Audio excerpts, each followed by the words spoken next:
قل يا عبادي الذين أسرفوا على أنفسهم لا تقنطوا من رحمة الله. Ada yang disebut dengan akidah wahdatul wujud. Ya, wahdatul wujud, akidah bersatunya Allah dengan makhluk.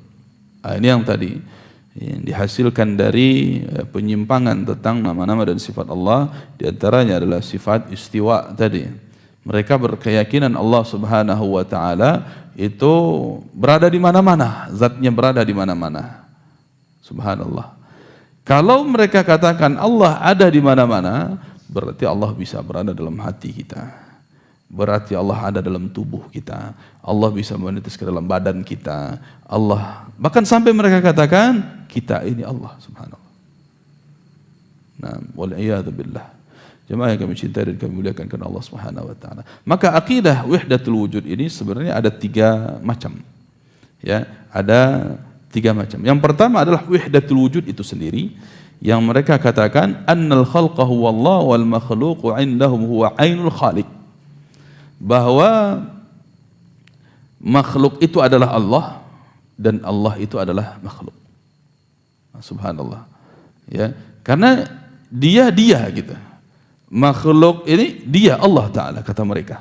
Subhanallah. Ya. Ini akidah yang paling parah di antara akidah wahdatul wujud itu. Maka ketika mereka meninggalkan salat, mereka katakan, bagaimana ya Allah akan salat gitu. Karena saya ini Allah, kata dia. Subhanallah. Nah, maka mereka menyamakan Allah, bukan menyamakan, malah mengakui bahwa makhluk itu adalah Allah, atau Allah itu adalah makhluk. Nah, ini yang dikatakan dengan wahdatul wujud pada poin yang pertama. Dzalika mithlu i'tiqadi Ibnu Arabi As-Sufi. Ini sebagaimana akidahnya Ibnu Arabi dari kalangan Sufi. Begitu juga Ibnul Farid. Wa annal khalqa alladzina tarahum wa tubsiruhum hum ainul khaliq, kata mereka. Bahwa apapun makhluk, apapun bendanya, apapun ciptaan yang ada di permukaan bumi ini, seluruhnya adalah Allah, kata mereka. Semuanya adalah Allah. Walidzalika yufassiruna la ilaha illallah biqaulihim la mawjuda illallah. Sehingga mereka menafsirkan, ya, menakwil perkataan la ilaha illallah. Tiada sesembahan yang berhak diibadahi selain Allah. Ini takwil kita. Ini bukan takwil, ini makna hakikat yang sebenarnya. Tidak ada sesembahan yang berhak diibadahi dengan benar kecuali Allah. Ini tafsirnya Ahlussunnah wal Jamaah, dan ini makna yang sebenarnya. Akan tetapi kaum wahdatul wujud, ya, kaum sufi yang berkeyakinan tentang wahdatul wujud ini akan mengatakan bahwa makna la ilaha illallah adalah la mawjuda illallah. Tidak ada satu pun yang ada melainkan itu adalah Allah, katanya. Ya. Di permukaan bumi atau dimanapun di alam semesta ini, tidak ada yang ada melainkan itu adalah Allah. Ya. Ini subhanallah, ya, keyakinan mereka yang tadi, sehingga menganggap apapun yang ada di permukaan bumi itu adalah Allah, kata mereka. Na'udzubillah. Ini akibat, ya, kesalahpahaman di dalam memahami nama-nama dan sifat-sifat Allah Subhanahu wa taala. Nah, sampai-sampai ada kampus yang mungkin pernah kita ceritakan juga, ya, satu kampus yang mengklaim, ya, kampus Islam, ya, di awal masa orientasinya itu menuliskan spanduk besar, dikatakan Tuhan membusuk. Subhanallah. Ini terjadi di Pulau Jawa, ya. Mereka kata Tuhan membusuk. Kenapa? Apa alasannya? Karena tadi apapun yang ada di permukaan bumi ini adalah Allah, katanya. Subhanallah. Sehingga kalau ada benda-benda yang mengalami pembusukan, itu mereka katakan Tuhan membusuk. Ini kurang ajar kepada Allah Ta'ala, ya, kurang ajar kepada Allah Subhanahu wa Ta'ala. Maha suci Allah dari apa yang mereka tuduhkan. Nah, kemudian jemaah yang kami cintai dan kami muliakan, ada dalam wahdatul wujud itu i'tiqadu al-hulul, yaitu yang dimaksud dengan menitis. Allah Subhanahu wa taala menitis masuk ke dalam makhluknya. Ya, jadi tidak semua makhluk, tetapi ada yang dititisi, ada yang zat Allah masuk ke dalam makhluk. Ya, walaupun secara umum juga disebut dengan wahdatul wujud, akan tetapi secara tafsil, secara perincian, ya, ini ibarat apa kata mereka? Ibarat ruh dalam badan. Ibarat ruh dalam badan. Sehingga ya, ruh masuk ke dalam badan. Ruh bisa keluar dari badan, seperti itu. Subhanallah. Mereka ya, menyamakan Allah Subhanahu wa taala dengan ruh yang bisa menitis masuk ke dalam tubuh seseorang. Itu ya, i'tiqadu anna Allah taala yahullu fi makhluqatihi aw fi ba'dhi makhluqatihi ka hululir ruh fil jasad. وذلك مثل اعتقاد بعض النصارى أن الله عز وجل قد حل في عيسى ابن مريم عليه السلام. Ini seperti akidahnya kaum Nasrani yang mereka meyakini Allah Ta'ala menitis kepada Isa putra Maryam. Nah, ibarat ruh yang masuk kepada jasadnya Isa putra Maryam. Maka ini keyakinan yang sebenarnya bukan dari Islam, tapi keyakinan Nasrani. Subhanallah. Begitu juga sebagian wa i'tiqadu ba'd ar-Rafidhah annahu halla fi Ali ibn Abi Thalib radhiyallahu anhu. Keyakinan Syiah yang tadi kita singgung, ya, bahwa mereka meyakini Allah Ta'ala menitis kepada jasadnya, tubuhnya Ali bin Abi Thalib radhiyallahu anhu. Tayyib. Sehingga jamaah yang kami cintai dan kami muliakan karena Allah Subhanahu wa taala, ini ya, kemungkaran yang diakibatkan karena salah paham di dalam memaknai ya asma dan sifatnya Allah Subhanahu wa taala. Bahkan mereka katanya pakai hadis. Apa hadisnya? Ya sering kalau kajian-kajian tarekat itu sering dibahas. Apa hadisnya? Man arafa nafsahu arafa rabbahu. Siapa yang tahu dirinya, maka dia kenal dengan Rabbnya. Subhanallah, padahal ini hadis palsu. Hadis palsu. Ya, minimal kalau dalam penjelasan para ulama, dhaif jiddan, sangat lemah, tidak bisa dijadikan dalil sama sekali. Nah, sehingga dengan bermodalkan hadis palsu ini mereka mengklaim siapa yang mengenal dirinya, dia mengenal Allah, mengenal Rabbnya. Kenapa? Karena dalam dirinya ada Rabb. Subhanallah. Nah, sehingga diajarkanlah bagaimana mengenal diri.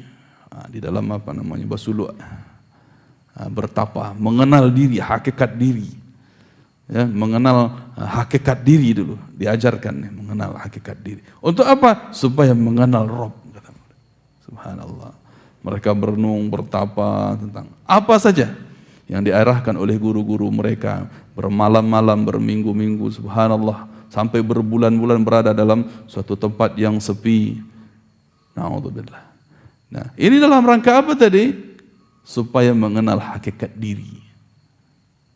Nah, sehingga jemaah yang kami cintai dan kami muliakan karena Allah Subhanahu wa taala, wal hululul 'am mithlu qaulil Jahmiyah wa man tabi'ahum bi anna Allah laysa fil 'ulu bal huwa fi kulli makanin ta'ala Allah 'an dzalik. Ya, ini berkaitan dengan ya, penyimpangan dalam masalah asma wa sifat tadi, seperti keyakinan Jahmiyah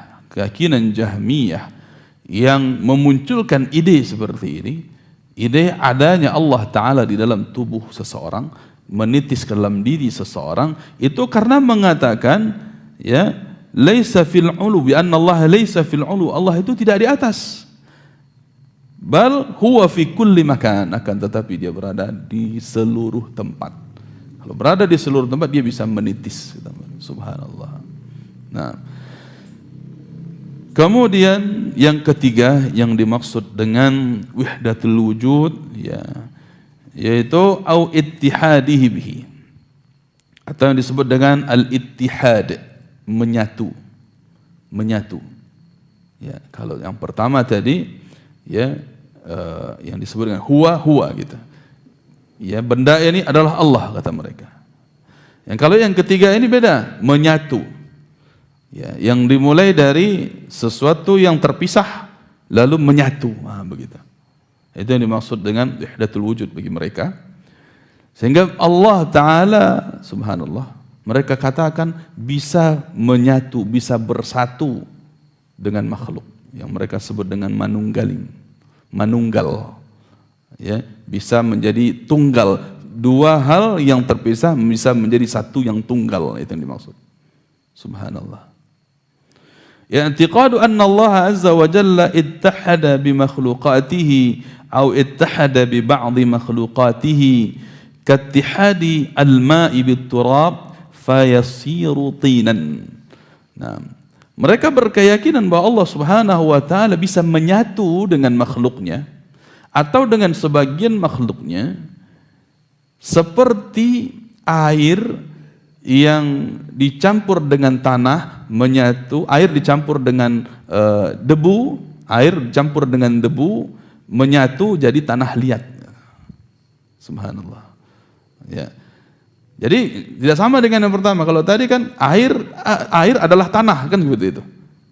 Kalau ini tidak, air ditambah tanah, air dicampur dengan tanah maka jadilah tanah liat. Gitu. Ya, air dicampur dengan tanah yang kering jadilah tanah liat. Nah, subhanallah. Ini keyakinan mereka. Na'udzubillah. Yang diakibatkan sebagai konsekuensi pengingkaran terhadap nama-nama dan sifat-sifat Allah Subhanahu wa taala. Sehingga jemaah yang kami cintai dan kami muliakan karena Allah Subhanahu wa taala disebutkan para ulama kullu dzalika kufrun mukhrijun minal millah. Seluruh itu, tiga hal tadi, seluruhnya adalah kekufuran yang menyebabkan pelakunya, yang meyakininya, orang yang memiliki andil di dalamnya kafir, keluar dari Islam. Subhanallah. Ya, walaupun kita tidak mentakyin apabila si fulan bin fulan pernah begini dan begitu lantas dia langsung otomatis kafir, tidak. Kita berbicara tentang perbuatan, tentang keyakinan, dan ini keyakinan yang kufur. Pelakunya terancam menjadi kafir. Nah, maka tentang perorangannya, tentang individunya mesti ditegakkan hujjah, disampaikan ini dalil-dalil, ya ini akidah kekufuran yang kamu anut, ya ditanyakan kenapa begini dan begitu. Mungkin selama ini dia ada syubhatnya, ya dia tahunya cuman itu dari gurunya, dia cuman ikut-ikutan, dia tidak paham dan sebagainya. Ini terkait tentang personal seseorang, maka hal ini kita serahkan kepada Allah Subhanahu wa taala, kemudian kepada para ulama yang menghakiminya, bukan kita. قل يا عبادي الذين أسرفوا على أنفسهم لا تقنطوا من رحمة الله